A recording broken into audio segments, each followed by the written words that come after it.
This is the LarryInFishers.com podcast. I'm Larry Landon, and I'd like to welcome Rachel Fradette, education reporter for public radio station WFYI in Indianapolis.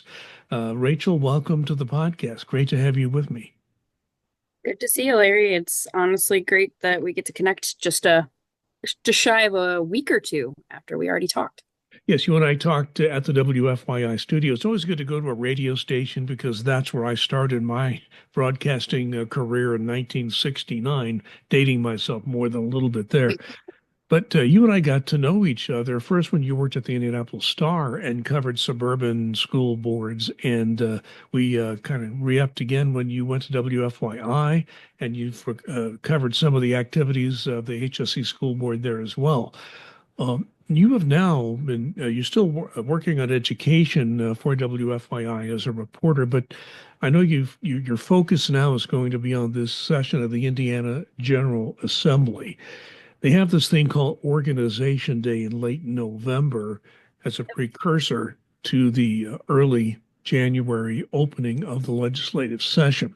But it's also an opportunity for some of the legislative leaders to go to conferences and speak, talk to the media, sort of lay out what they would like to do in the coming session. And this is a budget session, so the two-year budget starting July 1 of this year when the state starts its fiscal year, that's a big project getting that two-year budget done.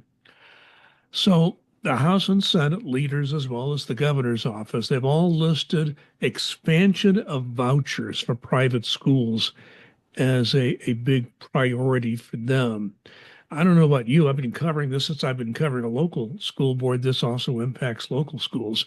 It seems to me that this voucher program has expanded pretty heavily in recent years already. So, with that in mind, what are some of the individual lawmakers and some of the leaders saying about what they'd like to do with vouchers on this session? Yeah, so kind of going back to some of the things you were talking about during Org Day, it's kind of when lawmakers get a sense of what their priorities are going to be, what they're going to focus on. Obviously, it's a budget year, so the budget is kind of going to be the tip top of their minds. And then you kind of have these other events where they get to talk about other things in addition to Org Day, like the Indiana Chamber of Commerce preview event. But because we have a new governor, a governor-elect, I should say, that kind of puts a wave over what they're going to say, what they want to share, what they believe their priorities will be. So you kind of saw that in House Speaker Todd Houston's speech that he gave in the House chamber, and you saw that in Bray's speech over in the Senate. They kind of gave a sense of what they were going to focus on, but just kind of scratched the surface. Normally, they'll go a little bit more in depth during Org Day, or at least we'll get a sense of what the Indiana Chamber of Commerce is thinking. But they've also delayed their priorities until the first week of January, when you're going to start to see a lot of bills filed. You're going to get a sense of where they're going to go, what their priorities will be. So, kind of going off your question about vouchers, that seems to be something that's been emerging over the last 6 months. And honestly, it's just been years in the making. But I think because now we have Governor-elect Braun, who's made school choice expansion a big priority of his, one of his only priorities tethered to education, that is also included on his grand list of things he'd like to see, in addition to property tax reform. I think that that's why lawmakers are talking about it a little bit. But I do have to say, during Org Day, the only reason they talked about school choice expansion is because in these gaggles, which are the pileups of all the reporters after they give their speeches and are on their floors, is I asked about it, quite frankly. I asked, hey, are we going to see school choice expansion this year? I was the reporter that asked in both chambers, and that's what kind of the response I got. What it could look like, and what I've heard, is a lot of what's been kind of talked about in recent years. So taking all of the school choice programs, so ESAs, CSAs, and just the choice scholarship program, and putting them all under one roof. It's like that's something that Mishler's wanted for years, is to kind of put it all in one little grouping. And I think the other piece to it was having it under the Treasurer's Department was another thing that was being weighed. I asked that specifically in these gaggles, and they said they said they hadn't seen any legislation filed tied to the treasurer's situation, but they are talking about school choice expansion because that's a priority for Braun. So it's something that we should expect. And I think depending on where you sit as a public school advocate or a school choice advocate, you're either really happy or you're really nervous or you're really frustrated. But I mean, we're already pretty close to universal in this state. So it's a little bit of like the people I have talked to is a little bit of a hands up type thing. But they hope that those that feel like this is going to happen no matter what, they hope that there is at least a sense of accountability that will be discussed in addition to the expansion. One reason I bring this up is that this came up in kind of a related issue because HSE had a proposed charter school opportunity education. The Joe Ricketts nonprofit had made a proposal to the local school board. They did enter into a memorandum of understanding to at least explore it. Had a public hearing. The public hearing drew 20 speakers. Nobody spoke in favor of it. Nobody. There was one lady who started off and she was talking about a great experience she had at a charter school in the Fishers area. I thought she was going to be in favor of it. And in the end, she said, no, I'm not in favor of this charter school. And one statistic that came up during that discussion is that in the HSC school district, 8.7% of the students go to a private or a religious school. That's more than Carmel, but far less than Noblesville, for example, if you're comparing us to as HSC to the area. So those people have chosen that. And I wonder, these expanded vouchers probably have something to do with the fact that 8.7% of the students and their families have chosen something other than the public school.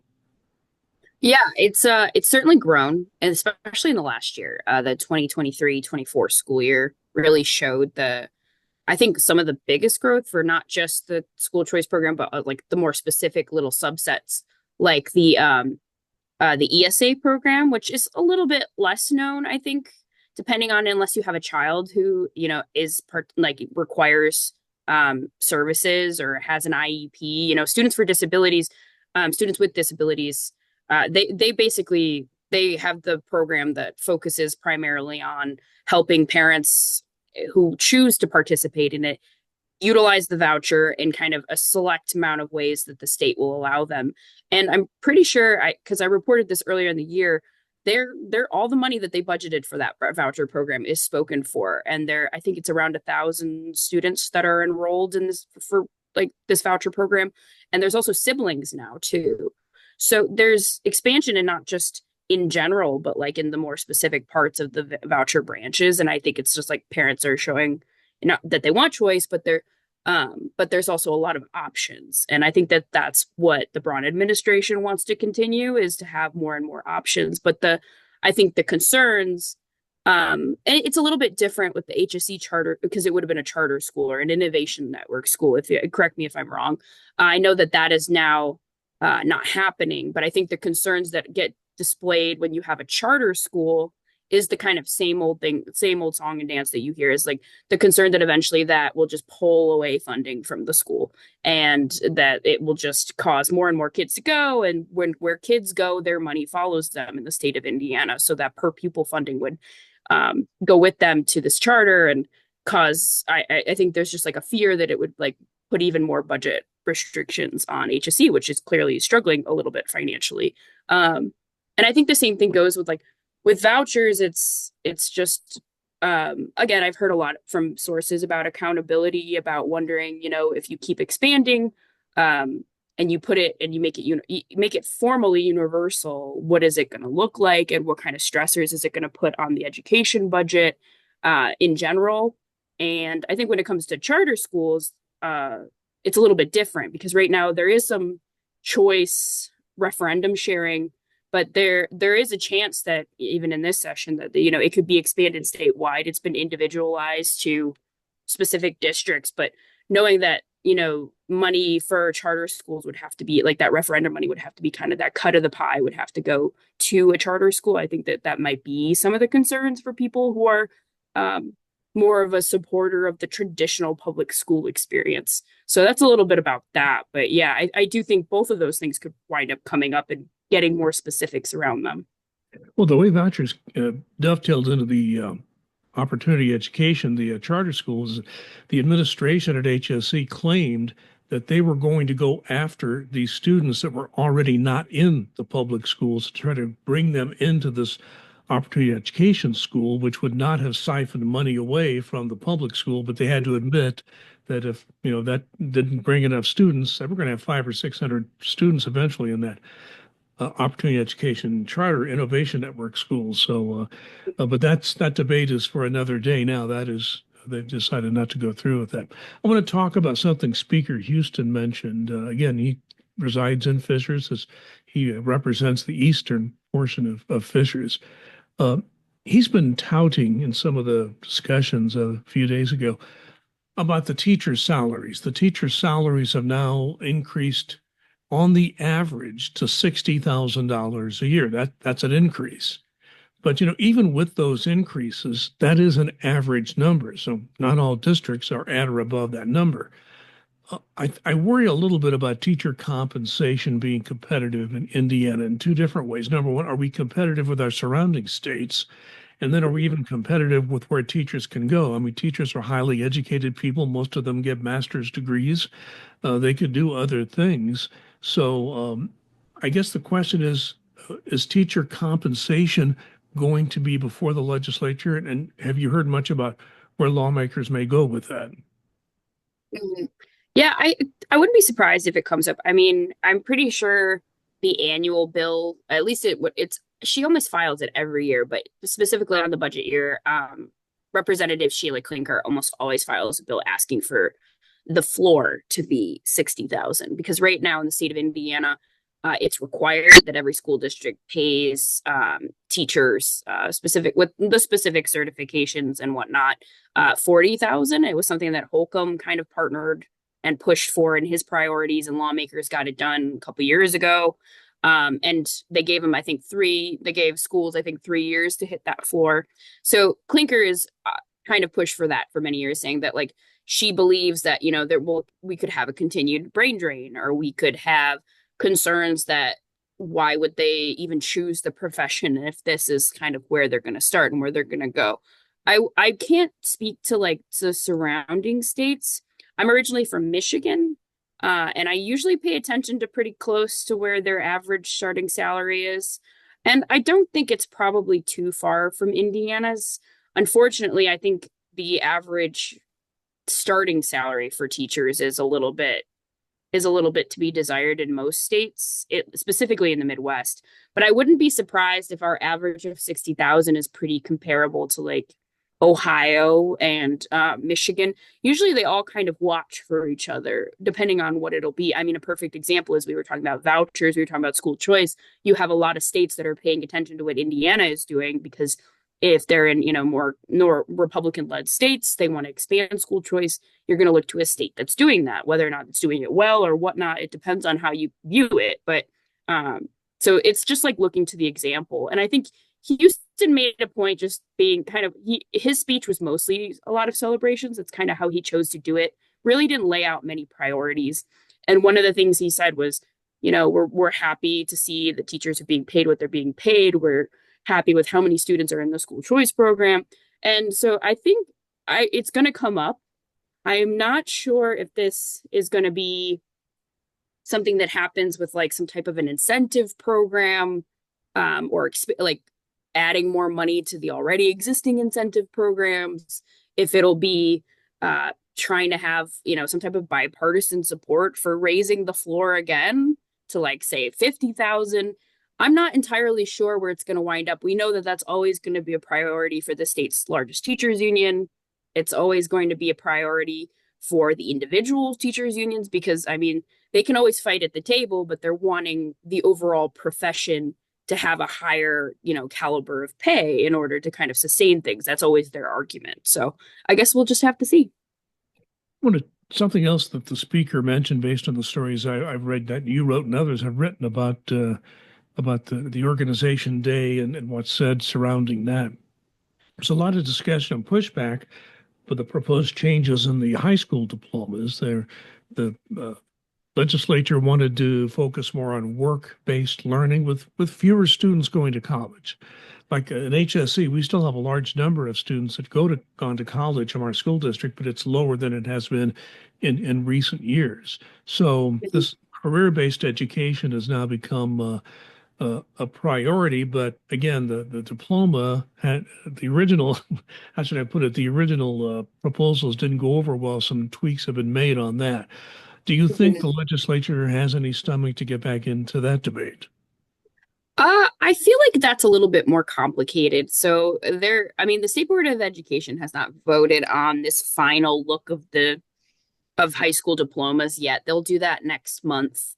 And that's something that like they were given the power from the legislators to legislation. God. That was one of the things that the legislators gave them power to do. They went on to, go back and forth on a couple different drafts. The initial draft, long story short, caused a lot of pushback. People were upset about it. They thought it was lacking rigor. They thought it was uh, providing students a little bit of almost like a leg tied to a tree thing. Like that, could they even make it to college and have the readiness that they needed? And it's because they had a lot of pushback from higher education as well. Now they've landed on one that is very quite similar, I would say, to the original diploma, with some provided flexibility in how they choose their credits in the second half of high school. And I don't know. I think lawmakers, I mean, I would say Republican lawmakers are very happy with the diploma because if you're a member of the party, you're going to support what you push for. And I think they're happy with it. I think they think that this is going to provide students more of an opportunity to choose work-based learning, more of an opportunity to take a different path. And I have talked to some lawmakers. Representative Ed Delaney was telling me that, with the way that the process was going, that, he'd like his final say in this draft, but because of how they did it, once it hits the State Board of Education, it's not going to come back to lawmakers unless they choose to bring it back. And I don't know if they'll do that. Like I said, Republican led supermajority, they're pretty happy with it. House Speaker Houston literally told me that he's really happy with where they landed. He doesn't know like in what capacity it'll come up. I could see it coming up in the CSAs, the career scholarship accounts, pieces that will make it easier, more about. I think he told me that he wanted to ask the school districts and hear from the school districts about what they want and how it relates to the diplomas and implementing them. Now we're moving to implementation, and that might come up in session.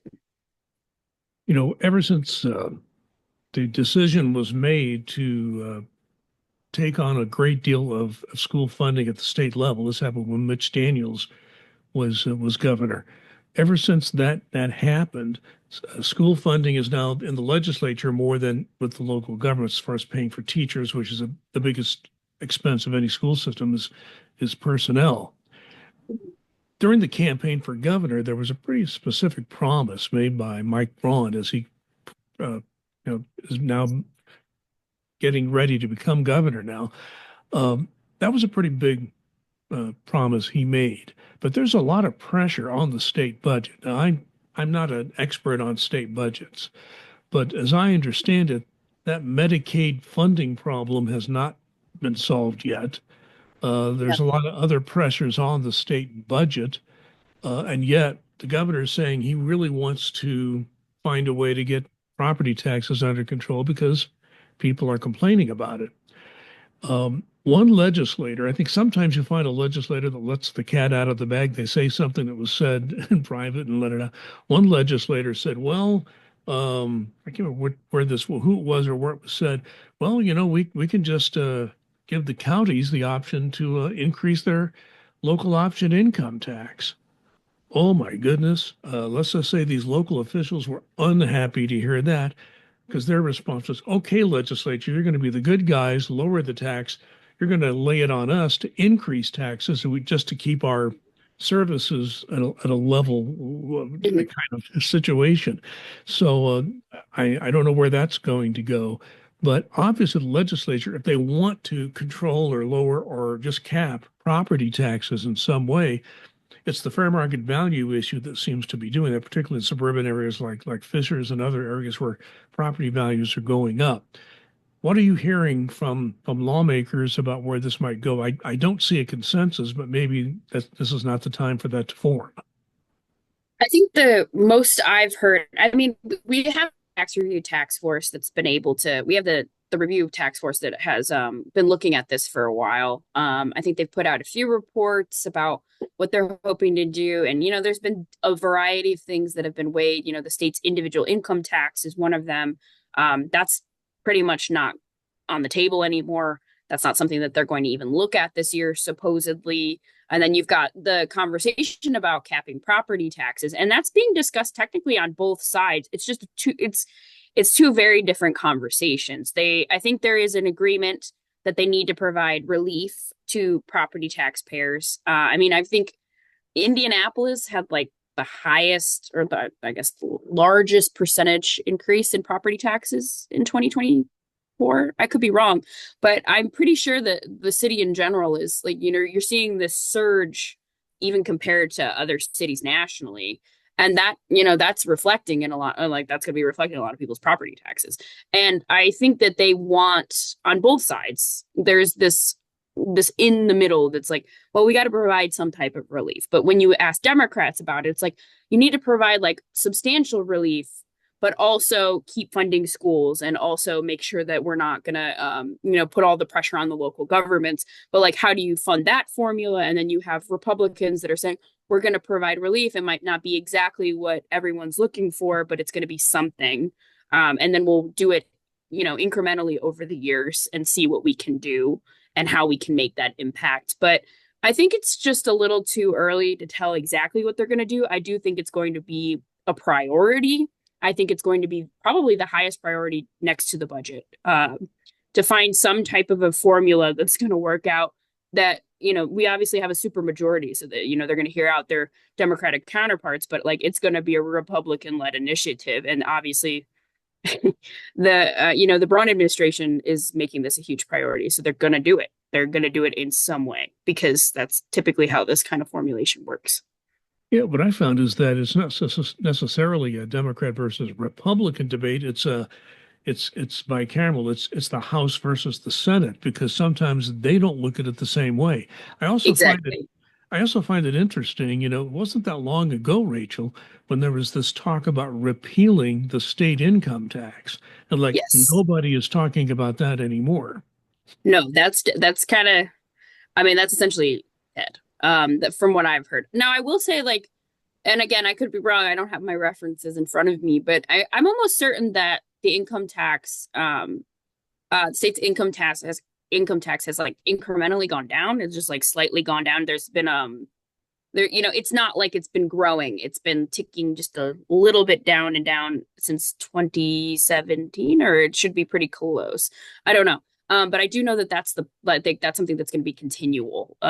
So like it's not necessarily that it's out of I mean, they're just not going to talk about it this upcoming. Like that's not going to be something that they do. They're not going to be Florida, and that's something that people always keep bringing up is we'll be Florida. We'll just get rid of the whole thing. But I don't think that they are prepared to do that this session at all. I don't even know when they would be prepared to do that. Probably not anytime soon. Well, if you spend any time in Florida, really any state that doesn't have an income tax, they tax a lot of other things. So, They do. They do. I lived in Florida for 3 years. They okay. find other ways to tax for sure. Well, most of the tourists, I've experienced that. Um, Yes. And I lived in a tourist town, so it's okay. felt mostly by tourism. But if you live there, you're gonna feel a lot of the pieces too. Things are just more expensive in general. Yes, I was driving through Orlando and I didn't set my GPS to avoid tolls. I think I hit 10 toll booths driving through Yep. Orlando. But so there are other ways to tax people, and they like to tax the tourists. Mhm. I want to ask about something that's got a lot of attention, but it's the sexual harassment scandals that have happened over the last few years that have happened to both parties. And I know that you don't cover that specifically, but I do wonder. I mean, I'm sure you've heard the scuttlebutt around the state house. I'm sure it's people talk about it all the time. Mhm. Do you think the most recent allegations will have any impact on the work the legislature has to do?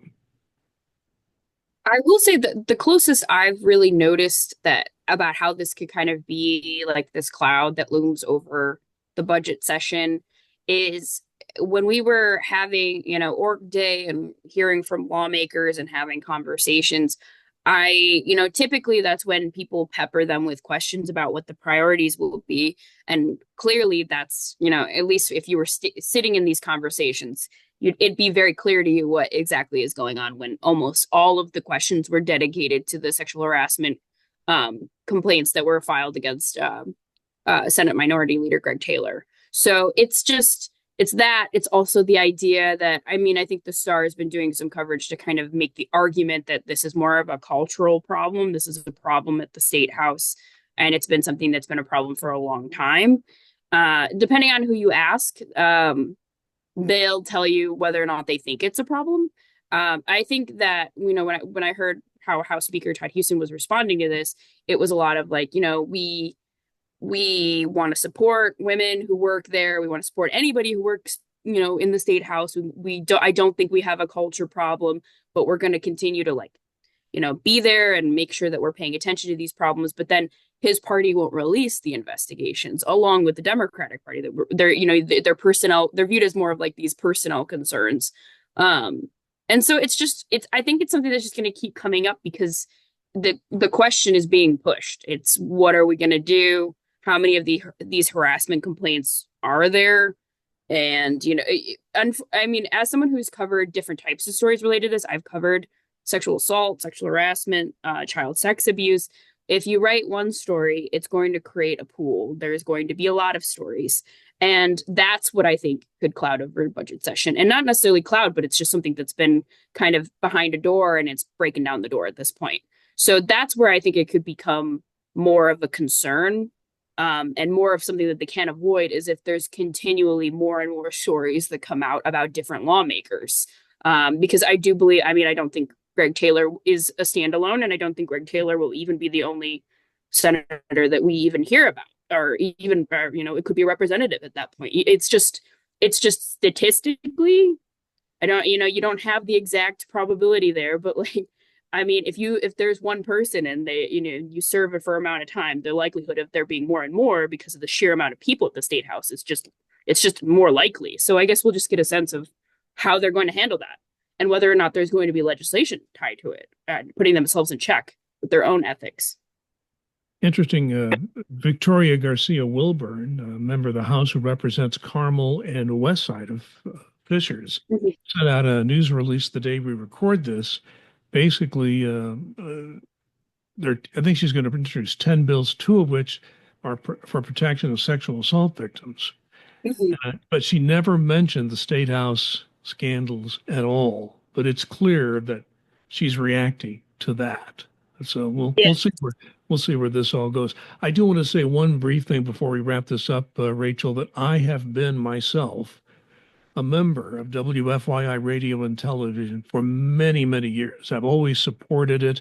I haven't been able to support every fundraising, how should I put it, fundraising letter that I get. I haven't been able to respond to all of them, but I always keep my membership good, and I always make sure I keep my membership because I do think the WFYI radio and television here in Central Indiana is worth supporting. So you can always go to WFYI.org for more information on that. I always want to tell people that because you have a lot of great news coverage and you have no paywall on your website. We don't. We are a nonprofit. That's how we function. And, WFYI, we've been around for a very long time. We're not going anywhere. I know we've got a lot of, new startups, specifically in the media field around Indianapolis. It's always good to see. We want more news. But I think WFYI, as it relates to education, we have the largest I could be wrong. Someone correct me if I'm wrong. But we have the largest education team as far as journalism in the state, next to, some of our counterparts that are strong and willing. We still have, we've got the bodies and we're ready to cover this legislative session.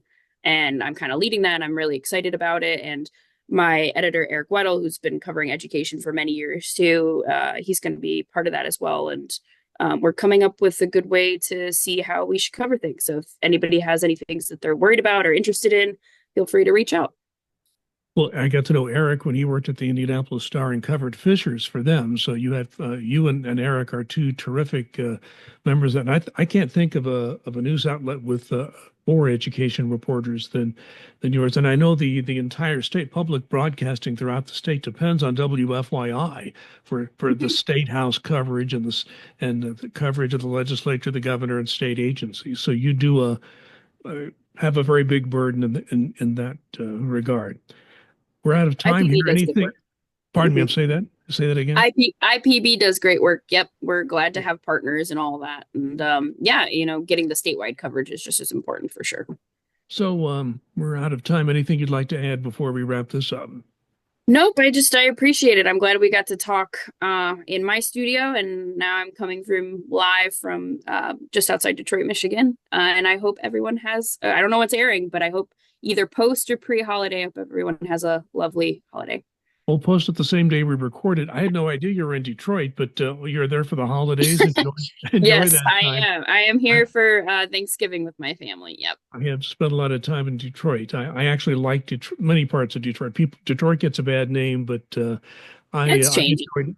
It's changing, and I still love many parts of Detroit. It's a great city in many ways. So, Rachel Fradette, education reporter, particularly when it comes to state government with WFYI Radio. Always a pleasure to talk with you. We hope we'll get together and talk again. Thanks for your time today. Thank you, Larry.